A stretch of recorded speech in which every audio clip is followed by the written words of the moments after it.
Class हमने पीछे कल टाइप्स पढ़ी थी कि रेडिएटिव एमिशन या रेडिएटिव रेस 3 तरह की होती है जो कॉमनली होती हैं, अल्फ़ा बीटा गैमा। हमने अल्फ़ा भी पढ़ा। आज हम देखेंगे कि अल्फ़ा बीटा गैमा की जो इक्वेशंस हैं आपको कैसे पता चलता है कि किस तरह की इक्वेशन या डॉटर न्यूक्लियाई किस तरह के बनते हैं।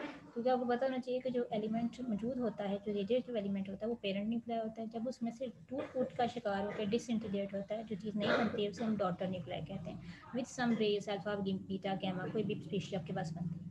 सबसे पहले अल्फा पार्टिकल एमिशन है। पॉइंट्स आपने वही याद करने जो प्रीवियसली पढ़े थे, ये जो एग्जांपल्स के लिए आपने पढ़नी है।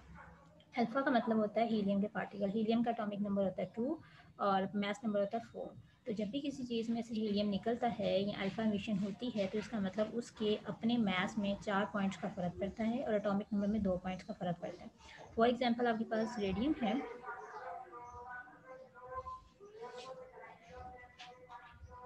यहाँ पे आपके पास रेडियम है 226, इसका एटॉमिक मास है 88, इसका एटॉमिक नंबर है। जब इस इक्वेशन में से हम बात करते हैं कि आपके पास मिस अल्फा पार्टिकल लेकर हैं तो फ़ौरन से 226 में से माइनस कर दो 4। 226 में से 4 माइनस करेंगे, आंसर क्या आता है 222। 88 में से 2 पॉइंट माइनस करने से आंसर आता है 86। इसका मतलब हम अपना चेकआउट करते हैं कि ऐसी कौन सी चीज़ है जिसका वेट और जिसका मास नंबर या एटॉमिक नंबर इतना है, उसमें से हीलियम को निकाल देंगे। ठीक है, हीलियम निकल गया। ओके, तो इस तरह के रिएक्शंस में हम हीलियम में हमेशा हमारे पास जो चेंज आता है, जब भी किसी चीज़ में आपको मिसिंग करके भी पूछ सकते हैं कि आप बताएं भाई कोई भी आइटम दिया गया उसमें से 4 यूनिट का फ़र्क आया तो क्या चीज़ नहीं बनेगी, तो आप फ़ौरन बताओगे 4 यूनिट का फ़र्क आएगा तो उसमें जो नई चीज़ बनेगी उसका एटॉमिक मास इतना होगा, एटॉमिक नंबर इतना होगा। ये ट्रांसमुटेशन होता है, ये न्यूक्लियर इक्वेशन होती है जिसको हम कहते हैं, जिस इक्वेशन के थ्रू हम रिप्रेजेंट करते हैं कि पेरेंट क्या है, डॉटर क्या है। ठीक है, तो ये न्यूक्लियर ट्रांसमुटेशन रिएक्शन है। ये है तब जब आपका अल्फा पार्टिकल एमिट हो रहा है या हीलियम न्यूक्लियाई एमिट हो रहा है। अब आते हैं बीटा पार्टिकल में। हम बीटा पार्टिकल को हमेशा कहते हैं it just like similar two electron because it carries negative charge and it deflect towards the magnetic field. उस प्लेट या इलेक्ट्रिक फील्ड में उस प्लेट की तरफ मूव करेगा जो पॉजिटिवली चार्ज होगी। लेकिन आपको ये भी पता है कि इलेक्ट्रॉन कभी न्यूक्लियस से नहीं निकलता है। ठीक है, इलेक्ट्रॉन न्यूक्लियस से नहीं निकलता है। इलेक्ट्रॉन न्यूक्लियस से नहीं निकलता। इलेक्ट्रॉन तो आउटसाइड द न्यूक्लियस होता है, आपके पास रिवॉल्व कर रहा होता है। लेकिन यहाँ पे क्या होता है, आपके पास इलेक्ट्रॉन, हम बात जो बीटा पार्टिकल करते हैं, ये तो न्यूक्लियस से एमिट होता है। तो एक चीज़ आपने याद रखनी है, जो चीज़ याद करने वाली है कि न्यूट्रॉन जो बेसिकली न्यूट्रॉन न्यूक्लियस के अंदर प्रोटॉन है, न्यूट्रॉन है। न्यूक्लियॉन नंबर आपके पास दो ही चीज़ें ना, न्यूट्रॉन है। जो न्यूट्रॉन होता है उसमें कहते हैं जीरो चार्ज है। ठीक है, आप सिर्फ आपके जहन में, आपको याद करवाने के लिए आप सिर्फ ये जहन में रखो कि न्यूक्लियस के अंदर जो न्यूट्रॉन मौजूद होता है it carries zero charge. That means neutron खुद जो मिलके बना है वो दो चीज़ों से मिलके बना हुआ है, पॉजिटिव और नेगेटिव चीज़ से। ठीक है, हम ये कहते हैं कि देखो पॉजिटिव और नेगेटिव एक दूसरे का फैक्ट कैंसिल कर देंगे तो आंसर आएगा जीरो। तो हम कहते हैं कि न्यूट्रॉन के ऊपर क्या होता है, चार्ज जीरो होता है, जिसका मतलब क्या होता है, इट्स सब न्यूट्रॉन दो चीज़ों से मिलकर बने, पॉजिटिव और नेगेटिव। अब क्या होता है कि जब आप एनर्जी प्रोवाइड करते हो या उसमें से बीटा नेगेटिव चीज़ निकलती है, तो जब बीटा नेगेटिव निकलेगी तो आप और करो, न्यूट्रॉन मौजूद था। ठीक है, न्यूट्रॉन पड़ा हुआ था, न्यूट्रॉन में से पॉजिटिव चीज़ नेगेटिव चीज़ निकल गई तो पीछे क्या बच गई, पॉजिटिव। आपके पास उस स्पीशी का वजन पहले से, सपोज एग्जांपल हम ले लेते हैं, आपके पास कोई एटम है एक्स। ठीक है, उसका वेट है 4।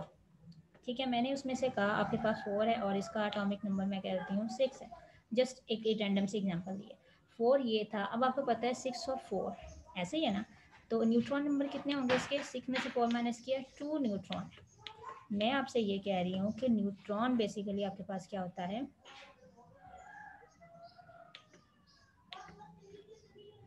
जो आपके पास न्यूट्रॉन है, न्यूट्रॉन जो है, neutron basically is the mixture of positive और नेगेटिव स्पीशी। जब न्यूट्रॉन में से, एक न्यूट्रॉन में से आपके पास चीज़ निकल जाती है, पॉजिटिविटी नेगेटिविटी निकल जाती है, तो पीछे क्या चीज़ बचती है, पॉजिटिव करेक्टर बचता है। ठीक है, जो पॉजिटिव करेक्टर बचेगा तो उसका मतलब होता है प्रोटॉन भर रहे हैं। जब भी किसी चीज़ में से आपके पास बीटा चीज़ निकलती है तो उस कंपाउंड का एटॉमिक नंबर 1 पॉइंट इंक्रीज कर जाता है। फॉर एग्जांपल देखो, आपके पास यहाँ पे लेड लिखा हुआ है, लेड का एटॉमिक मास क्या है 82, एटॉमिक नंबर, मास नंबर 8210। जब इसमें से बीटा पार्टिकल निकल रहा है तो आप देख रहे हो ये 82 से क्या हो गया 83, बिकॉज न्यूट्रॉन ने अपनी नेगेटिव चीज़ को एमिट किया है और पॉजिटिव चीज़ को अपने पास रख लिया। जब पॉजिटिव को अपने पास रख लेगा, पहले पॉजिटिव 4 था फॉर एग्जांपल, एक पॉजिटिव और इजाफा हो गया तो 5 प्रोटॉन्स हो गए। दैट मीन्स आपके पास क्या होता है कि पॉजिटिव करेक्टर ज़्यादा हो जाता है, प्रोटॉन नंबर ज़्यादा हो जाता है। तो जब भी किसी चीज़ से आपके पास बीटा पार्टिकल रिमूव होता है तो उसमें आपने हमेशा देखना है कि एटॉमिक नंबर का इंक्रीज़ होता है, सिर्फ एटॉमिक नंबर का। मैस नंबर में कोई फ़र्क नहीं आता क्योंकि मैस नंबर तो उतना ही रहेगा, टोटल न्यूट्रॉन या टोटल मैस तो 6 ही रहेगा, चाहे प्रोटॉन ज़्यादा भी हो जाए, क्योंकि हम मैस नंबर को कहते हैं ना प्रोटॉन प्लस न्यूट्रॉन। तो अगर मैं बात करती हूँ 2 न्यूट्रॉन में से एक निकल गया है, 4 + 1 5, ऊपर तो फिर भी 6 ही रहेंगे ना, सम तो वही रहेगा।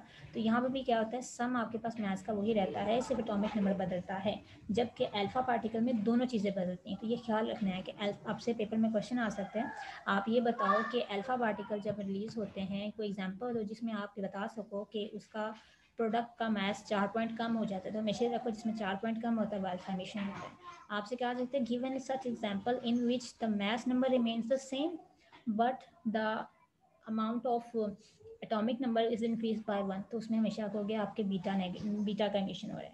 बीटा जो एमिशन है वो भी दो तरह के होते हैं, बीटा नेगेटिव और बीटा पॉजिटिव, लेकिन अभी हमारे जो अभी कोर्स आउटलाइन में है वो बीटा नेगेटिव ही है।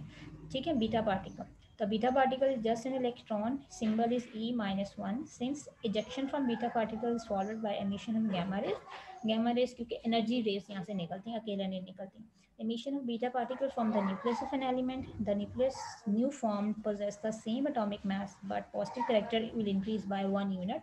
एक पॉइंट बढ़ जाता है because electron has 1 unit of negative charge with practically no mass. हम ये कहते हैं ना कि इलेक्ट्रॉन एक तरह का निकल रहा होता है न्यूक्लियस से, जो जस्ट लाइक इलेक्ट्रॉन बिहेव करता है तो आपके पास आता है। ठीक है, तो बेसिकली न्यूट्रॉन किस में चेंज हो रहा होता है, प्रोटॉन में और इलेक्ट्रॉन में।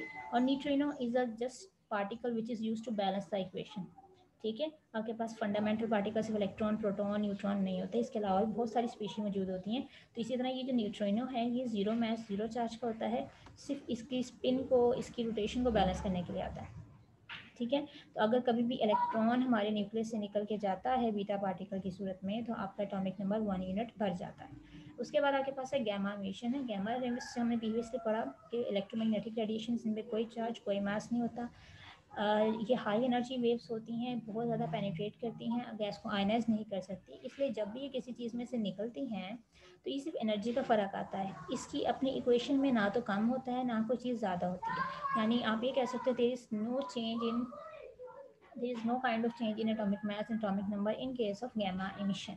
ठीक है, उसके बाद एक जो इम्पोर्टेंट पॉइंट है पॉजिट्रॉन इमिशन, ये हमारे सिलेबस में तो नहीं है लेकिन ये इसलिए करना है क्योंकि इसकी एग्जांपल्स पूछी जाती हैं। जब जब आपके पास बीटा नेगेटिव आएगा तब तब आपके पास पॉजिट्रॉन इमिशन भी आएगा, क्योंकि एक्चुअली में बीटा जो होता है वो दो तरह का होता है, एक होता है बीटा पॉजिटिव, एक होता है बीटा नेगेटिव। हम अभी जो पढ़ रहे थे वो आपके पास बीटा नेगेटिव था।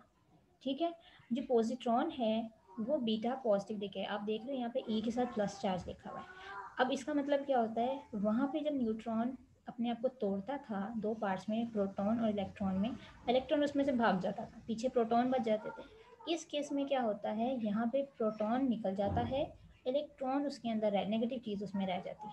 ठीक है, तो यहाँ पे आपके पास जो होता है इसे हम कहते हैं एंटी पार्टिकल ऑफ इलेक्ट्रॉन्स। ठीक है, ऑल रेडियो एलिमेंट्स जो हैं आपके पास एमिट करते हैं पॉजिट्रॉन को। ठीक है, तो इसके एग्जांपल्स जो हैं मैं आपको रिटन फॉर्म में सेंड कर देती हूँ, सिर्फ आपने इतना ही इसको करना है।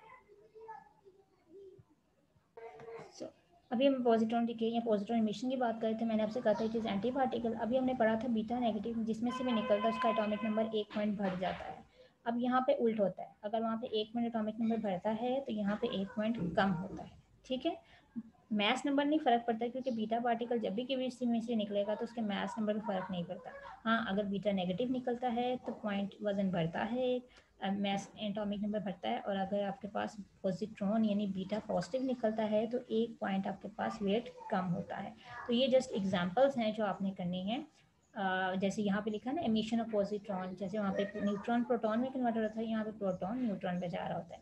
तो इसका मतलब क्या होता है, अपना प्रोटॉन पॉजिटिविटी 1 पॉइंट कम हो रही होती है। ठीक है, तो ये आपने इक्वेशन ये वाली और ये वाली एग्जांपल, कोई भी एग्जांपल कर सकते हैं, बहुत सारी मिल जाएंगी, तो आपने ये करनी है, इनके बारे में थोड़ी थोड़ी सी डेफिनेशन करनी है, लेकिन आपको ज़्यादा से ज़्यादा एग्जांपल्स के बारे में पता होना चाहिए। ठीक है, तो 4 तरह के एमिशंस हैं, तो कॉमन है वो अल्फा बीटा गैमा है, पर पॉजिट्रॉन एमिशन या पॉजिट्रॉन डीके इसलिए आपको करवाया जाता है क्योंकि ये इस्तेमाल हो जाता है, बहुत सारे एग्जांपल्स आते हैं, क्योंकि बेसिकली पॉजिट्रॉन बीटा की टाइप है। तो कहीं बीटा की टाइप्स आपसे पूछते हैं तो बीटा नेगेटिव और बीटा पॉजिटिव बतानी है। कॉमनली हम जो चीज़ लेते हैं वो बीटा नेगेटिव ही लेते हैं, लेकिन जरा एडवांस लेवल पर जाके हम इसकी सेपरेटिंग करते हैं दो पार्ट्स में।